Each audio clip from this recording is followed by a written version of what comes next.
Halo, assalamualaikum warahmatullahi wabarakatuh. Balik lagi nih di channel YouTube aku, Ranita Evrilia. Di video kali ini aku mau bikin kabinet dapur lagi, kabinet dapur atas lagi, untuk yang di atas kompor. Nah, tadi udah aku ukur, itu tingginya 90 cm dan lebarnya tuh 84 cm. Aku pengen dihabisin sampai atas gitu ya. Dan untuk modal bikin kabinet ini berbeda dengan modal yang kabinet sebelumnya. Jadi ini aku nambah satu list lagi. Untuk satu list itu aku beli seharga 20.000. Lebarnya 5 cm, panjangnya 4 meter. Itu seharga 20.000. Jadi aku di kabinet ini aku bikin dengan 4 list bermodalkan 80.000 untuk list kayu, cat 10.000 dan engselnya 20.000 karena 2 pasang. Nah, ini aku potongin dulu masing-masing 90 cm untuk tingginya ya. Jadi aku ketagihan banget model kayak gitu biar sama gitu ya. Jadi aku nyicil bikinnya. Nah, ini aku bikin lagi.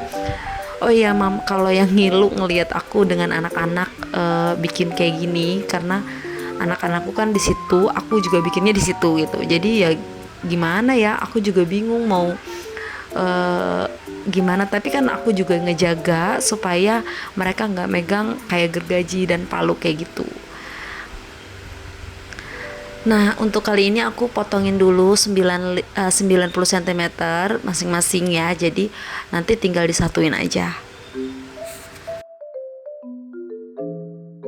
Oh iya, kalau ada yang nanya kenapa aku bikin sendiri untuk kabinetnya atau kitchen setnya, kenapa nggak beli aja.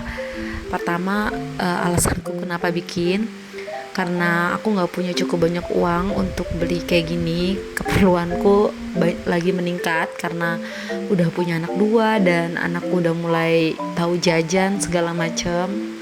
Jadi aku mikir lagi kayak gitu, kalau buat beli mendingan aku bikin aja karena aku tahu bikin itu bisa lebih murah dan aku juga bisa kok bikin kayak gitu. Dan yang kedua, karena aku mau manfaatin kayu-kayu yang ada di rumah daripada aku buang atau aku jadiin apa gitu. Dikasih orang juga banyak yang nggak mau juga karena kan kayunya udah bekas potongan-potongan kayak gitu ya. Jadi mendingan aku manfaatin aja sendiri. Nah, ini udah aku potong-potong listnya jadi 90 cm masing-masing, terus aku satuin. Nah, cara aku satuinnya itu kayak gini, biar bentuknya kotak atau persegi panjang, biar siku-siku kayak gitu. Aku pakai keramik kayak gitu di ujungnya, jadi nggak melenceng-melenceng gitu untuk pas aku makuinnya. Dan aku makuin ini pakai paku triplek, jadi nggak terlalu susah banget untuk nyatuinnya. Kalau paku triplek kan lebih tipis, lebih kecil ya, karena juga ketebalan list ini kan 1 cm, jadi nggak terlalu susah banget aku buat makuin paku-pakunya itu gitu.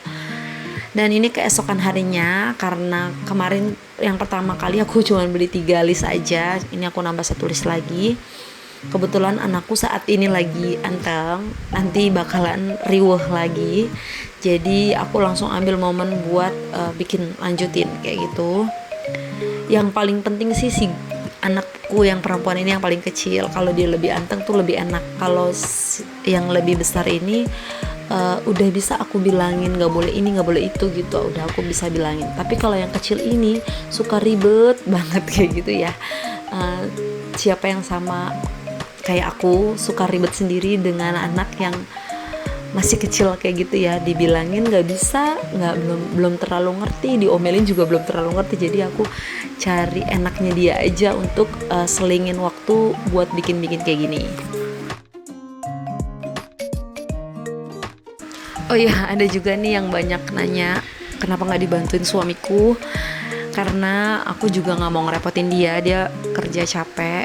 Aku nggak mau minta tolong kayak gitu. Selagi aku masih bisa, aku kerjain dulu. Nanti kalau memang aku butuh bantuannya, aku minta bantuan. Dan aku juga ngerjain ini nggak terpaksa, nggak terbebani kayak gitu. Emang karena aku yang mau, dan aku juga nggak ngomong apa-apa sama dia. Tiba-tiba dia pulang udah jadi. Jadi ya gitu. Kenapa suamiku nggak jarang banget ngebantuin kayak gini, nggak ada videonya gitu ya. Kalau aku udah kelar, ya udah dia juga diem aja kayak gitu. Dan ini sih aku udah buka buat pintu yang keduanya, jadi kan pintunya bukaan kanan kiri kayak gitu ya, jadinya tinggal disatuin deh, dan aku tinggal nambahin engselnya. Nah ini contoh-contoh kayu yang banyak di rumahku yang bekas-bekas, daripada sayang ya nggak kepake mendingan aku pakai. Jadi dari situ aku pengen bikin kitchen set atau kabinet. Nah ini kayu ini aku manfaatin jadi dudukan, buat dudukan engsel gitu, buat pegangan engselnya kayak gitu. Jadi nanti aku pakuin lagi di masing-masing pintunya. Kayu-kayu bekas yang ada di rumahku tuh banyak pakunya, jadi aku harus ekstra hati-hati ya.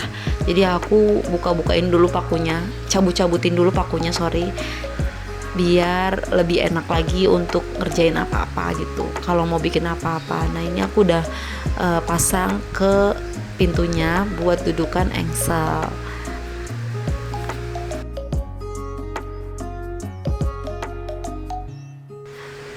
Membuat kitchen set atau kabinet ini sih aku jadi menambah pengalaman baru aku, jadi aku bisa bikin segala macam karena aku mau coba. Kalau aku nggak mau coba ya mungkin nggak bakalan bisa terus gitu, tapi akhirnya juga bisa kok, pasti semuanya bisa, tergantung mau atau enggaknya ya.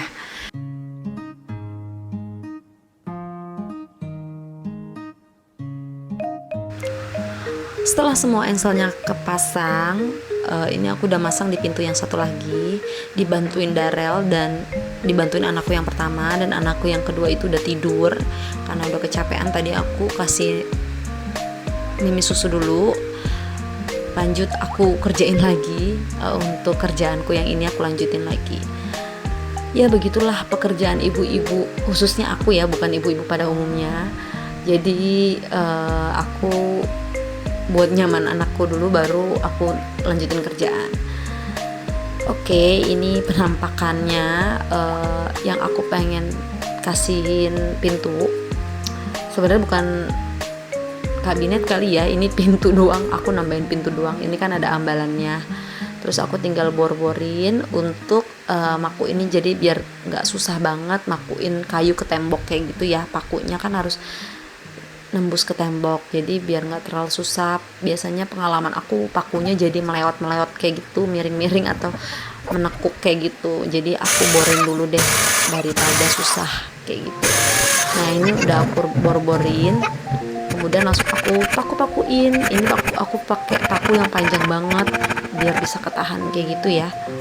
Dan ini tuh aku diintilin dengan anakku, jadinya agak ribet banget deh pokoknya kalau lagi nukang kayak gini, diintil-intilin kayak gitu.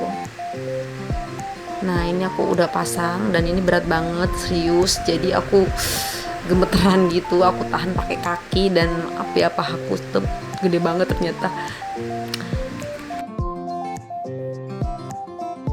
Ini sih aku tinggal engselin lagi aja ke kayu yang tadi, jadi engselnya itu aku satuin ke kayu yang tadi. Kalau udah satu mur nyangkut di kayu di engselnya gitu, udah enak sih, tinggal gampang. Tapi kalau belum nyangkut itu aku harus nahan dulu pakai kaki biar pintunya nggak jatuh.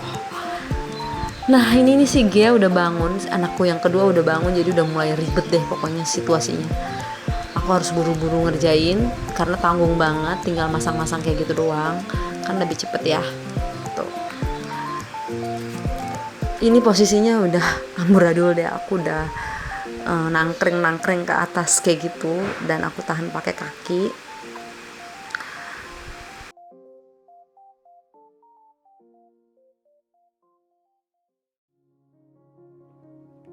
Setelah pintunya kepasang, kendala keduanya ini catnya ternyata udah menipis, jadi aku harus beli lagi. Tapi karena udah sore dan udah tutup, jadi kebesokannya baru aku beli. Ini aku maksimalin dulu cat yang ada, aku gosok-gosokin dulu sampai bener-bener tiris tuh cat di kaleng.